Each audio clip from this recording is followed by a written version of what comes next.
like Jack Horner in his corner. I don't go nowhere, what do I care? Your kisses are worth waiting for. Believe me, I don't stay out late, don't catch a go. I'm home about it, just me and my radio. Ain't misbehaving, I'm saving my love for you and you and you and you.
April 1941. April 19, 2021. It is exactly 80 years since I landed on this planet. Welcome to my little bungalow here in Las Vegas, New Mexico. And to my celebration is kind of a birthday present to myself. Now, one day, this may turn into a full-blown production on a stage with lights and you in my audience where I can see you. But for now, I'm doing what I love best. I'm performing for you, not acting a role, just being myself. Another thing I love doing is performing with Mark. And what better song to get started than Blue Skies?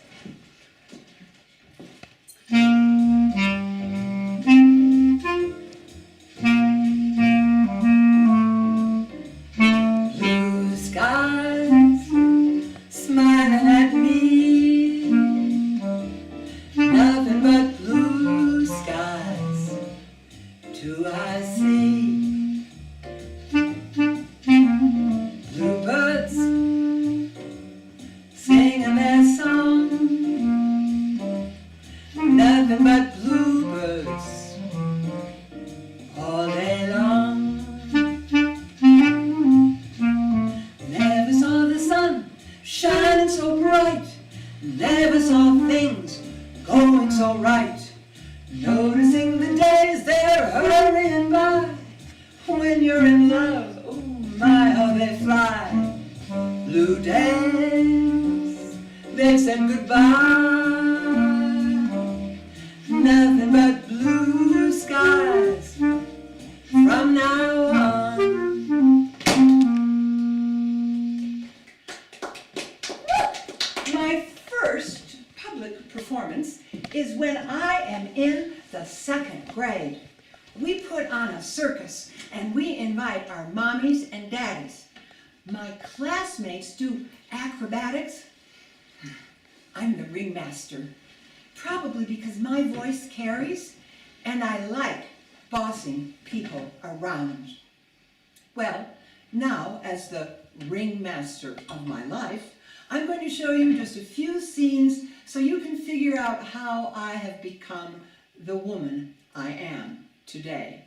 To use another circus metaphor, I'm on that tightrope of life that goes from birth to death, and I'm more than halfway across.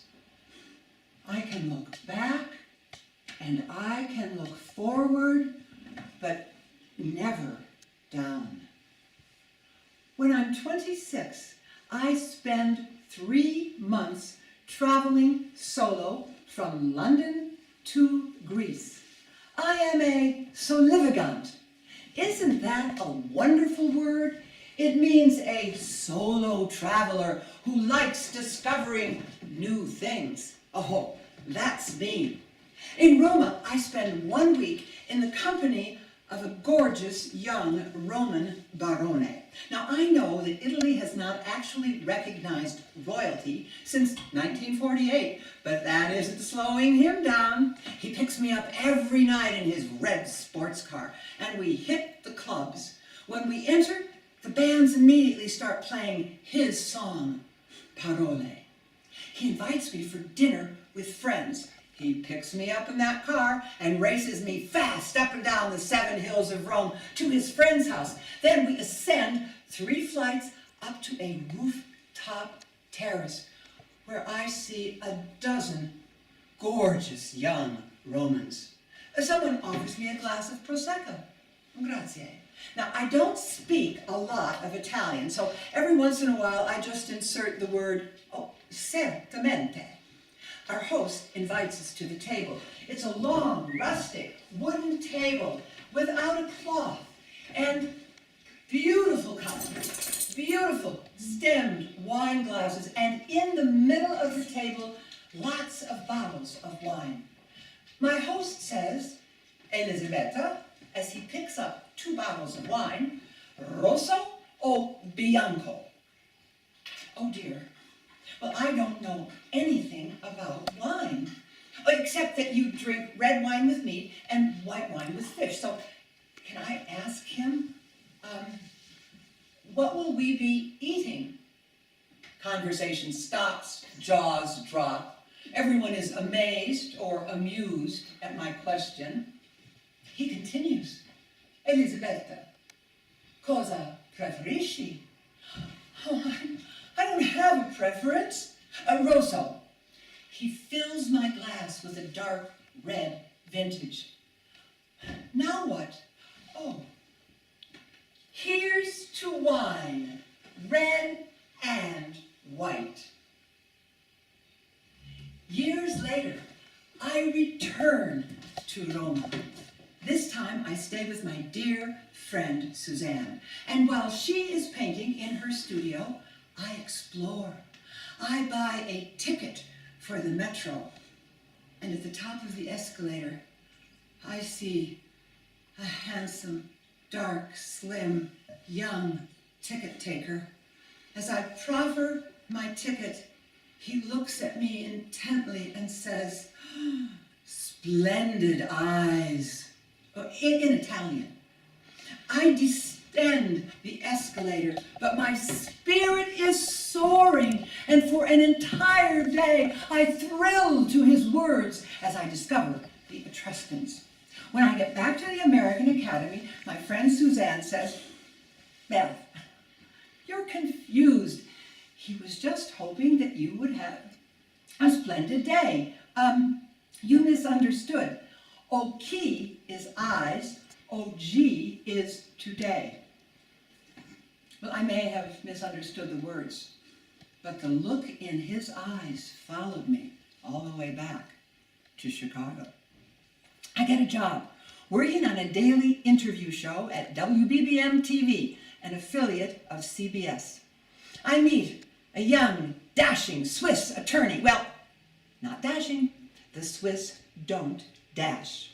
He lures me to Switzerland. We marry and have 2 wonderful children, Sarah and Thomas.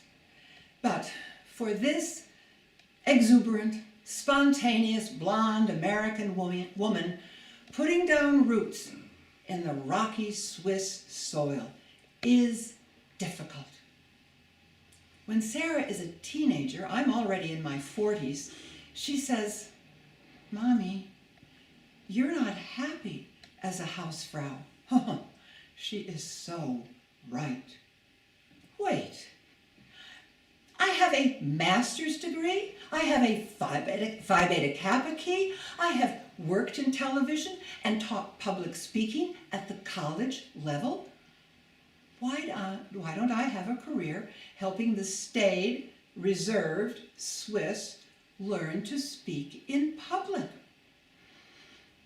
A week later, I'm at a luncheon, and I see the most powerful businesswoman in Zurich, at the table, and there's an empty chair next to hers.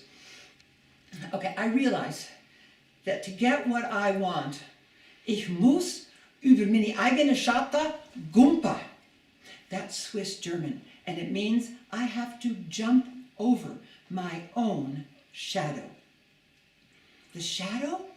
Well, that's our fears, our uncertainties, our inhibitions. What will the neighbors think? So I go over and I say, may I join you? Oh, well, of course. Now, who are you and what do you do? Oh, well, my name is Beth Urech. I have 2 children and a cat and I jump. I train people to be effective speakers. Fabelhaft. You must do a workshop at my next international symposium. Send me your brochure. I don't have a brochure. I don't even have a company. That night at dinner, Thomas says, Mom, why don't you start a company? You can call it Speak for Yourself. I do just that. And my first clients are very happy when, because of working with me, they learn how to speak for themselves. They are well positioned and they spread the word. Occasionally I have setbacks. An arrogant industrialist hires me to do a one-on-one session with him. So I go to his lavish conference room. I set up my camera, my TV, and he comes in and says, well, Mrs. Urech, sit down. What are you going to teach me? Well, sir, we could work on that speech that you're going to be giving. I could talk to you about stride and glide and how to connect with the WIFM and maybe paint some, oh my goodness, I am just like a little puppy dog. After only an hour of working with me, he insists that we go for an early lunch, and when we finish, he ushers me back into the conference room and says, Mrs. Urech, send me your invoice. Goodbye. What a lesson I learned. When he came in there and told me to sit down, I should have stayed standing. I should have said, well, sir, what do you want to learn? I need to be in control. A couple of weeks later, I'm at a Swiss-American business lunch. An arrogant headhunter says, Mrs. Urech, tell me a little bit more about your hobby. I am livid. This is not my hobby. Speak for Yourself is my newfound career. I return home and say to my then husband, Dan, I need to be taken seriously. I need to become incorporated. Well, he's an attorney, so he draws up the papers. We send them off to the proper authorities, who refuse to let me use the name Speak for Yourself, which they consider is an English coined phrase and reeks of free advertising. We appeal. The case eventually ends up at the Supreme Court in Switzerland. And we succeed. The newspaper headline says, Eine Firma, die für sich selber spricht. A firm that speaks for itself. As Speak for Yourself, I work at more than 60 international companies. I train thousands of speakers. Eventually, I become happily divorced. Now, I'm sure that somewhere down the road, I'm going to find the man of my dreams. But for now,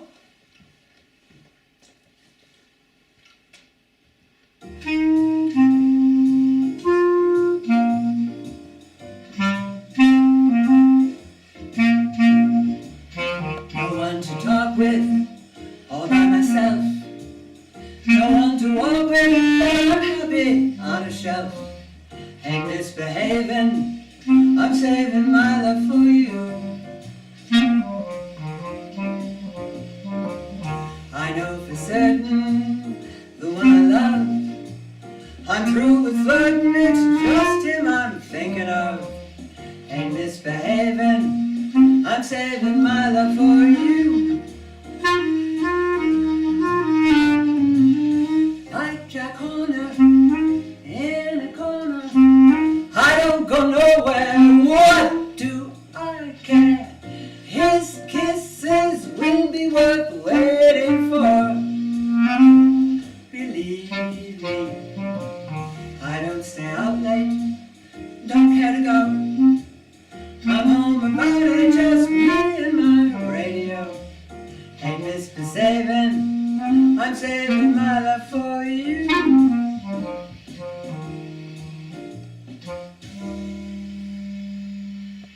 In the meantime, thank you. In the meantime, I write a book.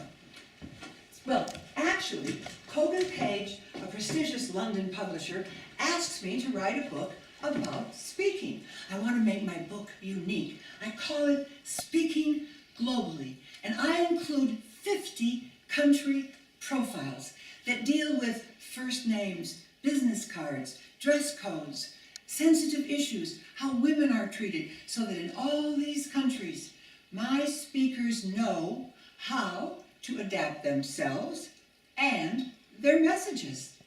I really want them to be speaking globally.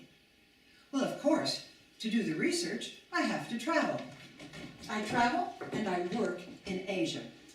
One afternoon, I'm free in Beijing, so I hire a car to take me to the Great Wall. Now, I've been told there will be mobs of locals and international visitors. I get there close to closing time. I walk up the steps, up the tramway, and when I get off, I am the only person there. There is not another single solitary soul. It's magic. I walk for a while, and then I sit and sketch. Because when I travel, I always take a sketchbook. Because then you see, what I draw gets embedded into my brain. Oh, I can still feel the power of the Great Wall. I can feel it in my bones. Well, I arrive in Singapore and I check into the Mandarin Hotel. Oh, what an elegant room, and oh, what beautiful flowers. How thoughtful of the hotel. Oh, wait. Welcome to Singapore, Giovanni Brunetti. Giovanni Brunetti. Oh, yes. He's a charming man I met at that lunch in Hong Kong. Oh, I did tell him that I would be lecturing at the National University of Singapore. Oh, I must thank him. I find his business card and called his office in Italy. Buongiorno. May I speak with Signora Brunetti? Oh, he's not back in Italy yet? Oh, yes, if you could give me a number where I could reach him, that would be lovely. I call the number. Mandarin Hotel, how may I direct your call?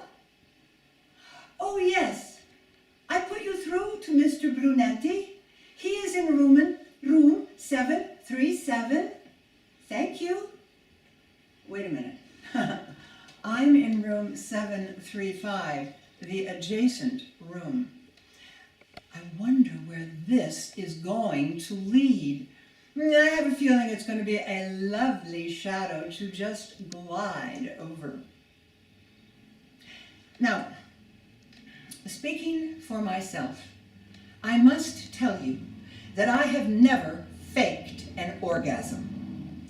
I believe in my body, and I have never given a man the satisfaction of thinking that he satisfied me when he didn't. Now, I've been disappointed, I've been sad, I've been furious, but I figure there is so little in life that we can really control, and we need to have control over our bodies. That's what I do. That's where I take a stand, even when flat on my back. 2 years later, I go to Athens. I'm going to train the senior staff of Opel Elas. And the day before, I set out to discover the Museum of Cycladic Art, but I get caught in a downpour, so I head for an open doorway and jolly good. What are you doing? Sharing my doorway? I look over, there's already someone else in the doorway. A gentleman, sandals, khaki shorts, beautiful legs, and then one of those little hats that only the Brits wear to keep off the sun. Oh, we chat, and when the rain subsides, we discover the museum together. The next night, we meet in the oldest taverna on the Plaka. We have moussaka and retsina, and then we scramble up the stone steps all the way to the Acropolis. It's full moon. The Parthenon shimmers. Nick puts his arms around me and plants a firm kiss on my lips. I can feel his excitement. Now, Nick's quite a character. He's actually Greek, but he was born and raised in the UK. This is his first trip to his homeland. It's his journey of discovery. We agreed that he's going to join me on my 4-day bus tour of the Peloponnese, but first, the workshop. The following morning, I enter the conference room. I see a dozen Greek gentlemen seated quietly, dark suits, white shirts, conservative ties, and at the back of the room, the troublemaker about whom I have been forewarned. Babis is standing there, sullen, without a jacket. I have been told, Babis is from Crete. I begin in Greek. Malene, Elizabeth, agape tin elada. My name's Elizabeth, and I love Greece. And from the back of the room I hear, Elizabeth, she is okay. The workshop is a great success. And then off for my bus tour to the Peloponnese. Nick and I sit side by side on the bus. Oh, we can't take our hands off each other. And at lunch, we escape into a grove of olive trees and embrace. And then back on the bus, I say, Nick, no sex without protection. Oh, fine by me, love. Well, Nick, do you? No, Ducky. Do you? Well, when we get to the village where we're staying, we don't find a pharmacy, but I see a kiosk with all kinds of products. I'm going to jump over my own shadow. Kalispera, do you have condoms? Rubbers? French letters? He and I, but no babies. Oh, yes, prophylacticos. Yes, that's what we need. With prophylacticos, the sex is great. By day, we discover Epidaurus, Delphi, Olympia. By night, we discover each other, and I never fake an orgasm. Now, it's not always about sex.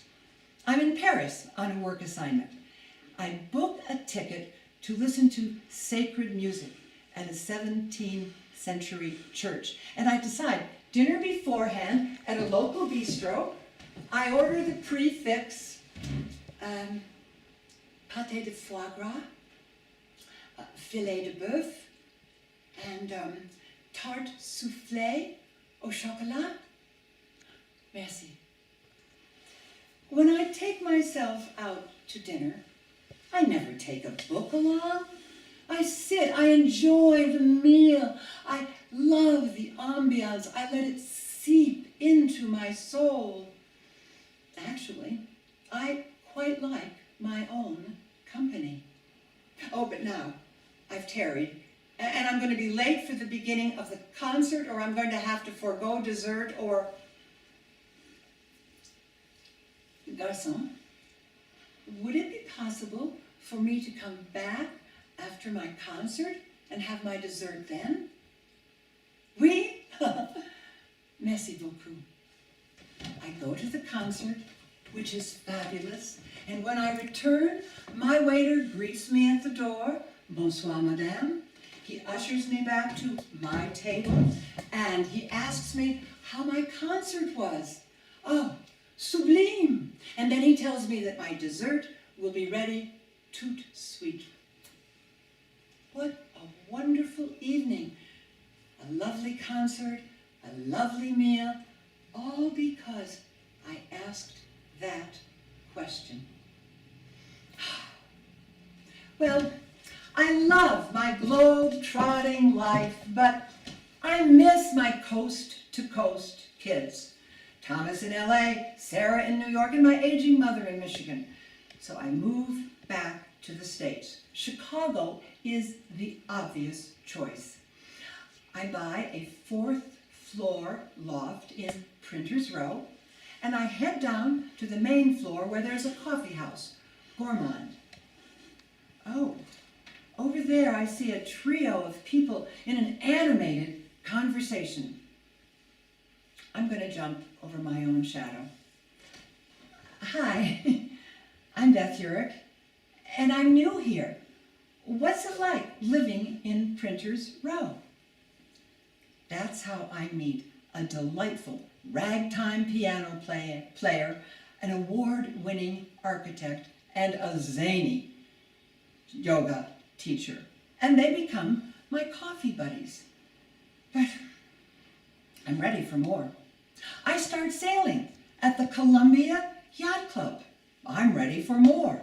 My daughter Sarah says, Mom, why don't you write a list of what it really is that you're looking for and tack it next to your door, and then every morning before you go and meet your coffee buddies?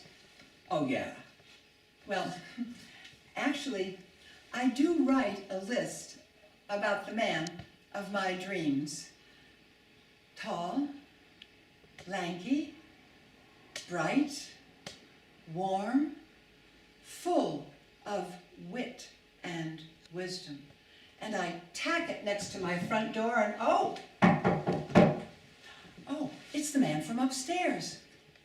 Hi, come on in. Oh, he gives me a book about sailing, which my friend Robin gave him to give to me. And he asks if I sail. Oh yeah, actually, you know, somebody just gave me a sailboat. I mean, that never happens, but hey, it did. Oh, do you sail? I'm looking for crew. That's when Mark jumps over his shadow into my boat.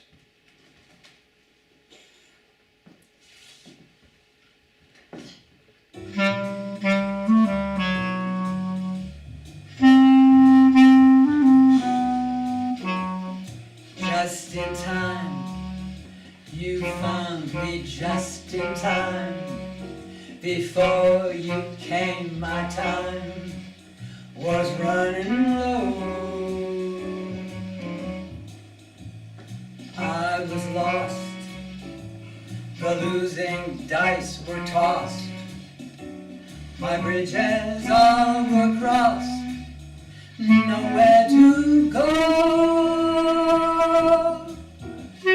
Now you're here, and now I know just where I'm going. No more doubt or fear, I found my way.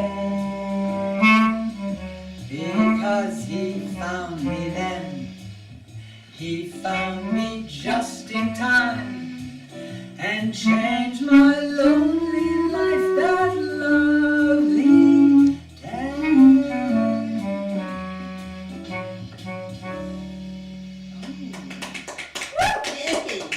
So Mark fixes the foresail, he repairs the jib, he fixes the engine, and we sail almost every afternoon out of the Chicago harbor. And eventually we sail all the way across to Michigan and back. And that's how we spend the next decade, sailing up the coast of Michigan with trusty boat dog Java. Last year, we buy a bigger boat.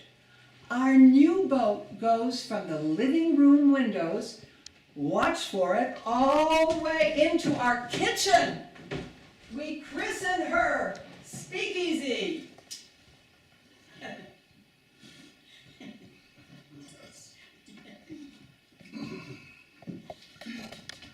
We divide the work according to our ability.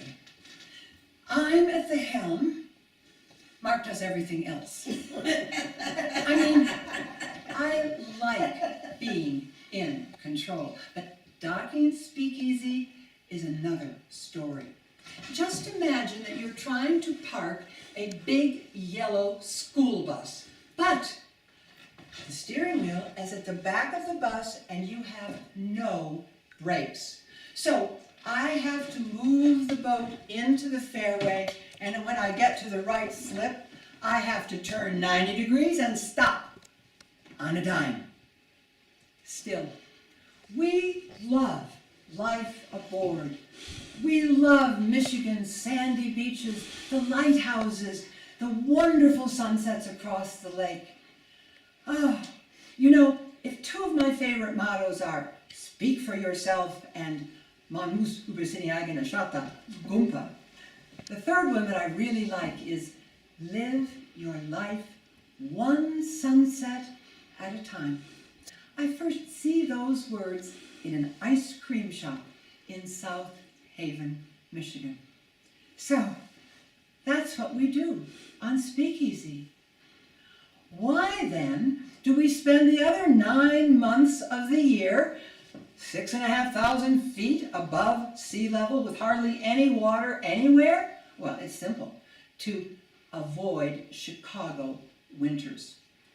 We borrow an RV and get our kicks on Route 66 all the way to LA, and coming back, I get out an article that I have been saving for 8 years from the New York Times. It says, get lost in history in the other Las Vegas.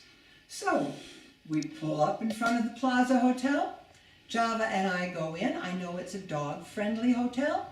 The master of the front desk gives us the key to room 306 and extra towels for the hot springs, which are gloriously hot. The next day, we head out for Charlie's Spick and Span Cafe for breakfast, and oh, I see some people sitting over there in an animated conversation. They're just drinking coffee. I bet they're locals. Well, you know, I'm gonna jump. Hi, I'm Beth Urech. What's it like living here in Las Vegas?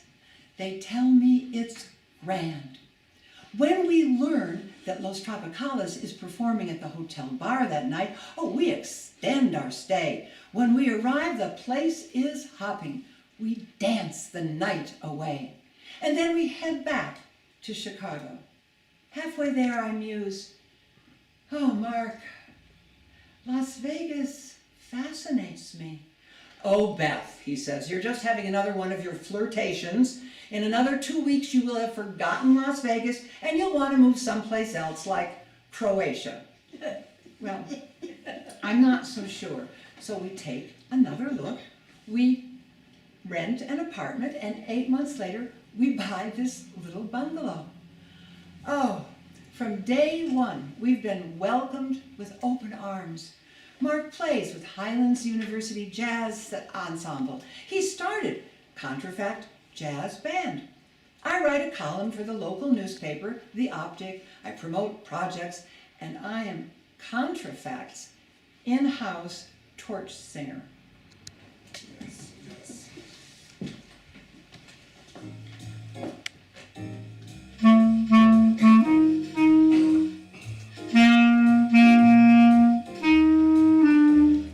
I don't believe in fretting or grieving. Why mess around with strife? I found Las Vegas, the original Las Vegas. I found a simple life. Some find it pleasant, dining on pheasant. That stuff rolls off my knife. Just serve me pozole and guacamole. I found a simple life. A bungalow small is what we wanted, not one that's spacious or wide. A home that rings with joy and laughter, and our out-of-town guest inside. Santa Fe is for some folks. We love Las Vegas, free from the care and strife. Sounds corny and seedy, but yes, indeedy, we found a simple life. Now,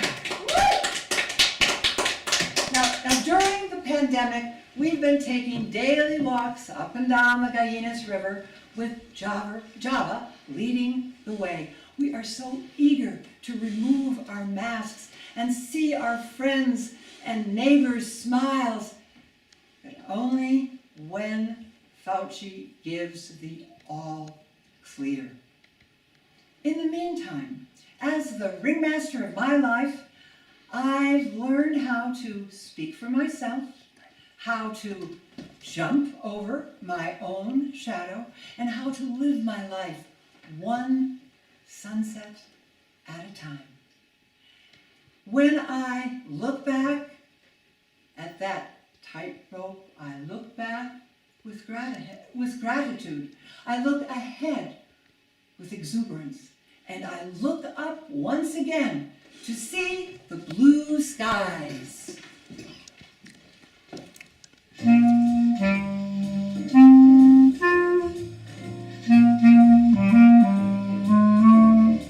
Blue skies smiling at me, nothing but blue skies do I see.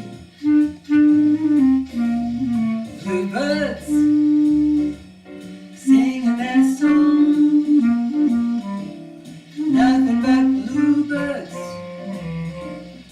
all day long. Never saw the sun shining so bright, never saw things going so right. Noticing the years, they're hurrying by. Now that I'm 80, oh my, how they fly. Blue days, I've said goodbye. Now that I'm 80, I'm flying high.